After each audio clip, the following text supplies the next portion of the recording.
Welcome back to Fitness or Fiction. This week's episode, we're going to be talking about intensity in exercise. This is kind of a intro conversation about the concept of intensity, and we're going to get a little bit more into research and what it has to say on the matter in another podcast. But today is just to enter into this topic. I am joined by the host. I'll call him the host, Mr. Berg.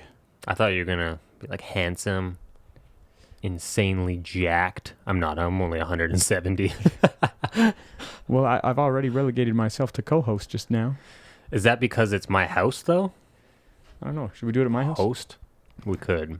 Are you the host with the The most? hostess with the mostest. Intensity. All right. Yes, indeed. So intensity in exercise. This conversation is an important opening of a page or a chapter, I guess.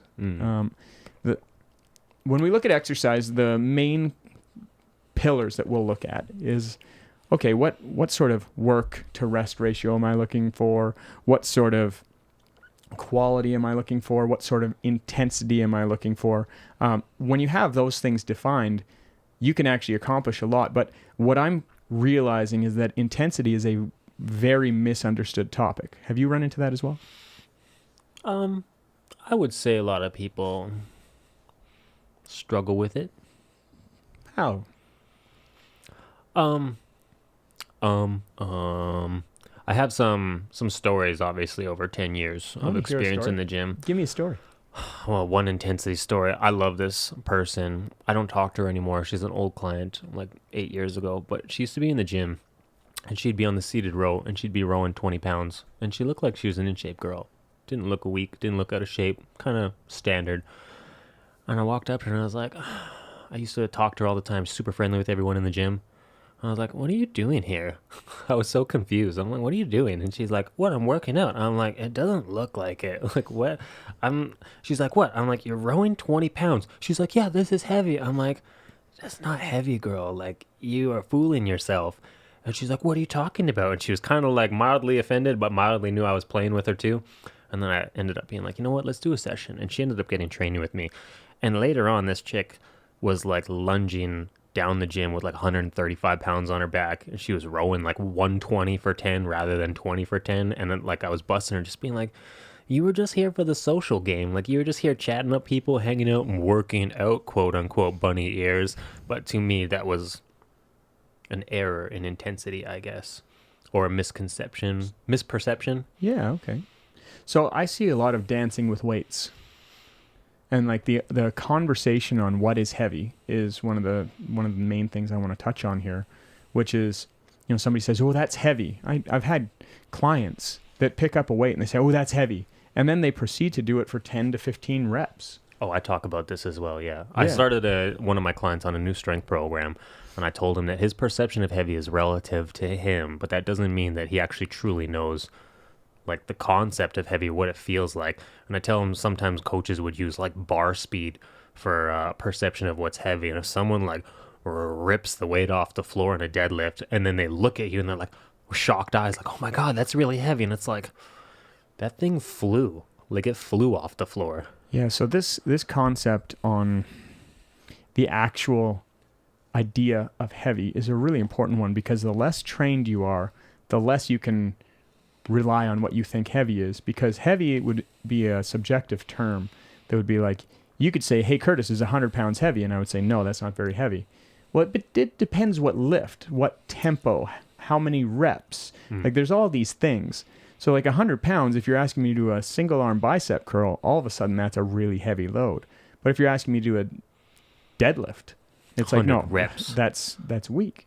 Yeah, exactly. Or the same weight, do 100 reps with this. Like, oh, yeah, well, that'll be heavy for that task. But it's very subject matter specific. I think we can say that. Mm-hmm. So most people that are in the gym, I see these like nice, slow, concentric activities. Like when they're pulling, as they pull it in, it's like really slow. And they're trying to make like, it's like the person that's overly focused on technique. It's like, well, I can't have any breakdown. It's like, well, if you never have any breakdown, then we don't know where your skill set ends. Mm-hmm. So we really want to have a weight where, especially on your last set, you can't do the tempo or you can't do the reps. Like you're actually failing with the load you selected. That's how we get better. Yeah.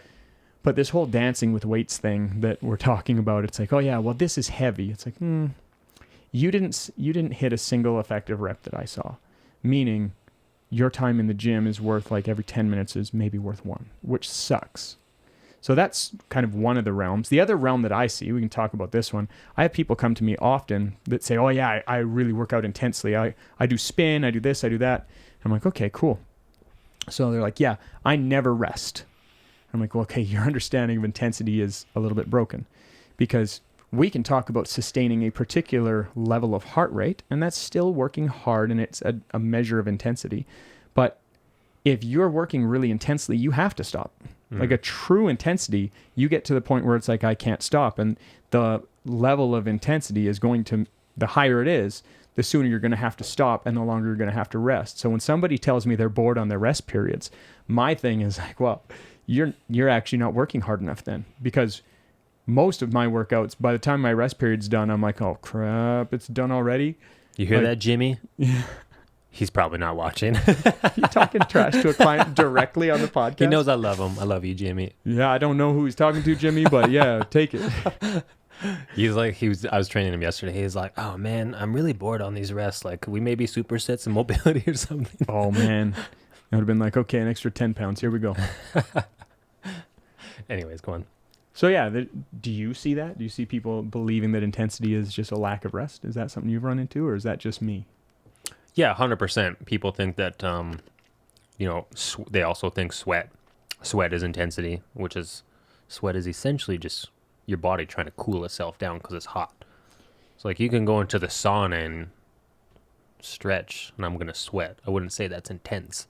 Sweating does not make you lose weight on its own. It'll make you lose water weight, but not fat. It's also, people are just relative on what they think is hard work. So I was doing my 1 rep max chin up in the gym, and I think I got to like 115 pounds for a clean, like chest to bar, like chest to collarbone, essentially. Ooh-wee. And somebody hit me up, and they're like, oh, like, I'm not impressed. Like, I'd be more impressed with like your max volume, like how many body weight chin ups you can do. And I'm like, well, that's relative to the person, because some people will respect 115 pound chin up and be like, damn, that's strong. Whereas other people might think it's strong to do 25 body weight reps. So are you ready for a little... And that's a question of intensity. Are you ready for a little nerdy tangent? Yeah, go. So our own concept of what we think fitness looks like is actually well formed by the culture we live in. And an example would be, on the whole, our idea of fitness, not only in what we accomplish, but what we look like, has been well formed by Western society in general. So like when the Berlin Wall went up after World War II, the Eastern Bloc, people in the Eastern Bloc, east of the Berlin Wall would be the measure at the time, would typically, of course this isn't a hard and fast rule, but typically they would look at a person that was a little bit bigger, a little stronger, and maybe has a little more body fat, as somebody that is in better shape, quote unquote, like rabbit ears. Bing, bing, bing. Curtis used to teach social studies. But if you're on the Western side of the wall, most people kind of default to it was generally a Swedish kind of view on what fitness looked like, which would be smaller, leaner, and more cardiovascularly based. Yeah. And we still see that in our society. And I'm not trying to say which one is better. But what I am saying is different intensities will get you different places. So intensity, you can look at, okay, so when am I actually failing? How long can I go with this particular thing? And that's a view of intensity. The other thing would be, what's my tempo look like? Because that can totally change the intensity even at a given weight. And then you could say, well, even after all of that, there's all of these things like, what's my execution look like? Because somebody that's using their whole body, say a kipping pull-up, well, I'm going to do 50 pull-ups, and they do 50 kipping pull-ups. The intensity of that is far different than doing 50 strict pull-ups, especially if we're talking unbroken. But there's also going to be a different result from that, because you have a more targeted upper body stimulus versus a momentum-based drill. And when I did the 30 days in a row of 50 pull-ups a day, people would say, oh, you're going to have tendinitis for sure. And the way I avoided that was I would go back and forth between kipping, small short sets, longer sets of strict, and back and forth, just ramping up and backing off the intensity so that I could recover. Yeah. Yeah, people's perception of what's fit is funny. I was showing my dad 2 videos of me. One was doing a rope climb with a Swiss ball and an L sit in my legs. and ripped up the rope. And my dad's like, whoa, that's amazing. That's so cool. But then I showed him a video of me doing a back handspring in gymnastics, and I think the back handspring was way more intense, skill based, way more fearful for me. Like climbing up the rope was just like years of just grinding on my back strength. Like I didn't think that was impressive. It was just like constantly doing chin ups and pull ups. But the back handspring was like overcoming a fear and a skill and learning where my body position was. To me, that was more of a definition of fitness. But you show people all these like 5 different videos of different movement, different lift, and they'll say like, "Wow, that's intense," or "That's intense." Like it's all dependent. Yeah, and I'm actually okay with that. But what we want to think about, especially us as trainers, this is a trainer lenses that we're looking through, right? What's most important as a trainer, in my view, is what the client is trying to get to. Mm-hmm. So when we start talking about intensity, the best thing to educate people on is what the intensity of a workout looks like for what their given goal is. Mm-hmm. So you'll see these heart rate zones, and that's a fine measure for cardiovascular exercise. But when we start looking at strength gains, for example, you're going to be well suited between 70 and 85% to actually gain strength. Whereas when you're in a bodybuilding or a body composition realm where you want to gain muscle, there's a lot of research that says like 80 to 95% is going to be a good working zone. And that's no longer of 1RM. Yeah. That's of relative intensity, meaning you're actually getting to fatigue often and hitting failure. Whereas in a strength-based program, you hit failure a lot and you're going to have a really hard time recovering before the next lift, which is why you see a lower intensity of between 70 and 85 on the whole. Mm-hmm. I always want to say preparation H when you say that. From Austin Powers. Get ready to apply preparation H. Austin Powers was so good. But, at the end of the day, this is one of a couple that we're going to have to do, and this one's going to be based on intensity. We're doing another one on actual work, and we can talk about volume and whether that's an appropriate measure, because some people, they're like, well, I did this much volume today, and that's key. It's like, well... What was the quality of the volume? Well, it's not just the quality. Like how did you execute it is going to define what sort of stimulus you're getting, but it's also like over what period with what rest.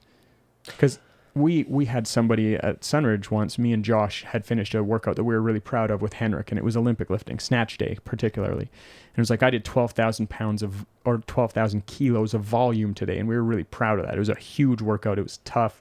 But we're talking about like above 70% of our 1 rep max, and we're snatching, right?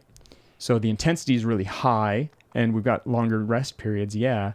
But then I had somebody that was currently at Sunridge at the time just kind of zip in and be like, oh, we did that in my class today with dumbbells. It's like, listen, if you take 5 pounds and you just do a ton of reps with 5 pounds, it's not the same stimulus. Mm-hmm. It's literally cardio versus like full body explosiveness. And even if you did that volume, it's not the same range of motion. It's not the same type of contraction. So volume can be a very misleading thing, but that's not for today. That's for another day. Yeah, to that point, just like another example, I guess. When I was a young man, before I was a trainer, like I could bench press a plate for 10 reps, and I used to think that was like, oh yeah, I'm strong. I can bench a plate for 10 reps, and I would take that for 10 reps, but I would need like 5 minutes rest or more before I could hit it again and take it for another ride for another 10. It wasn't until I was a trainer and I started like becoming a little more strict in timing my rest with things, I had to check my ego and leave it at the door. And I've had to do that with a lot of male clients as well, because I find male clients all have that perception of wanting to be tough. Not all male clients, it's wrong, but a bunch of guys, they think they're strong. Like, well, what do you normally bench for 10? They're like, oh, normally a plate. And it's like, for 4 sets of 10 on a 60-second strict rest? We're going to cut that almost in half. Yeah. And you might get wrecked. That's why we hate the tempo coach. Oh, yeah, I love the tempo coach. Love hate. Oh, yeah. Get ready. 5, 4, 3. Oh, when she puts you on the right tempo and you're timing your rest, the exact same weight can be a very different animal, which is why I like using that. And I've been timing my rests really strictly recently, and I'm finding out like I'm not usually failing due to strength. I'm good at that realm. I'm not so good at the metabolic pathways to recover. So that's why I use that timer. But at the end of the day, I'm just going to summarize from my view, and you can do the same from yours. At the end of the day, for me, when we look at intensity, I want to make sure that intensity is coupled with quality. And intensity of a given set, we should be identifying what our actual goal is. If our goal is failure, are we looking at failure on the tempo? Are we looking at failure on the quality of the rep?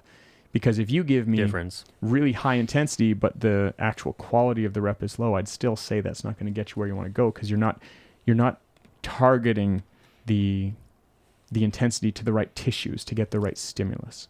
So it ends up being a really important conversation. But intensity is really important for a given set, and it's also really important for a really given workout.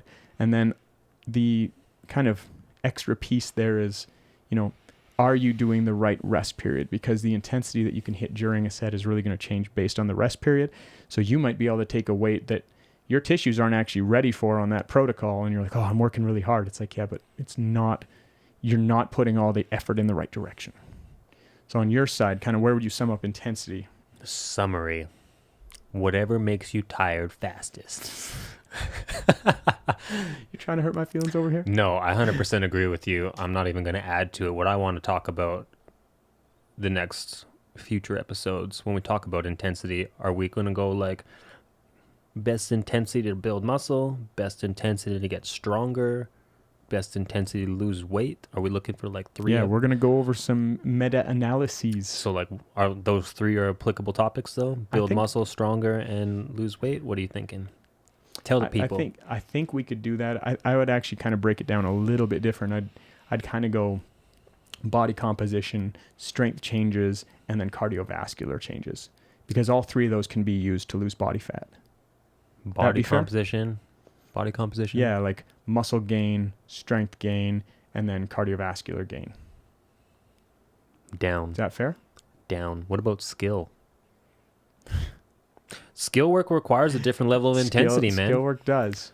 But I would put that in the category of like strength or neurological changes. All right. Because like if you think about... some of the skill work I do, I require heavy rest, but it's not even my body. It's like my mind needs it. That's exactly it. That's a neurological adaptation. My brain needs to focus and be like, okay, that balance is here and I need to think about this. So people often look at me like, why are you giving me 90 seconds rest even though I'm just using the bar on Olympic lifts? I'm like, because your brain needs a second to lock in this pattern. Like this is neural pathway learning. So I actually think that skills work is neurological. It's neurology, which is actually essentially strength anyways. Curtis and his big words. Neurology is kind of not that big. Use a bigger word. Anti-disestablishmentarianism?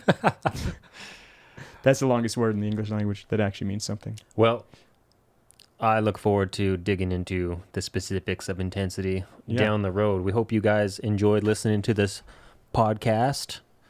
Leave us a comment. I will be sure to reply to your comment. And if Curtis doesn't, I'll be sure to reply to Curtis to reply to your comments. Bus. Me. Thanks for being here, guys. Take care. Thanks for joining us this week. We appreciate your support. If you enjoyed this episode, we'd love it if you would subscribe, follow, and throw us a like on YouTube, Spotify, or Apple Podcasts.